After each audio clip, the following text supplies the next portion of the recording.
সহি হাদিস কুদসি ইসলাম হাউস ৩ নম্বর হাদিস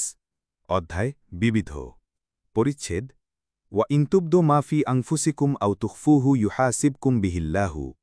আল্লাহ তাআলার বাণী আর তোমরা যদি প্রকাশ করো যা তোমাদের অন্তরে রয়েছে অথবা গোপন করো আল্লাহ সে বিষয়ে তোমাদের হিসাব নেবেন এই আয়াত নাজিল হল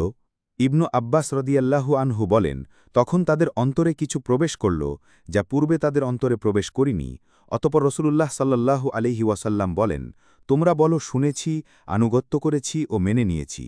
তিনি বলেন ফলে আল্লাহ তাদের অন্তরে ঈমান ঢেলে দিলেন এবং তিনি নাজিল করলেন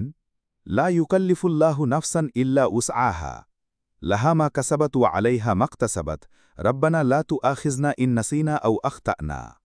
আল্লাহ কোনো ব্যক্তিকে তার সামর্থ্যের বাইরে দায়িত্ব দেন না সে যা অর্জন করে তা তার জন্যেই এবং সে যা কামাই করে তা তার উপরই বর্তাবে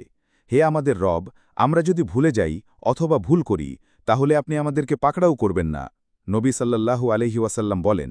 আল্লাহ বলেছেন আমি কবুল করেছি ওয়ালা তাহমিল আলাইনা ইসরান কামা হামালতাহু আলাল্লাজিনা মিন কাবলিনা হে আমাদের রব আমাদের উপর বোঝা চাপিয়ে দেবেন না যেমন আমাদের পূর্ববর্তীদের উপর চাপিয়ে দিয়েছিলেন নবী সাল্লাল্লাহু আলাইহি ওয়াসাল্লাম বলেন আল্লাহ বলেছেন আমি কবুল করেছি ওয়াগফিরলানা ওয়ারহামনা আন্তা মাওলানা আর আপনি আমাদের ক্ষমা করুন আর আমাদের উপর দয়া করুন আপনি আমাদের অভিভাবক নবী সাল্লাল্লাহু আলাইহি ওয়াসাল্লাম বলেন আল্লাহ বলেছেন আমি কবুল করেছি সূরা বাকারা ২৮৬ নম্বর আয়াত মুসলিম হাদিসটি সহি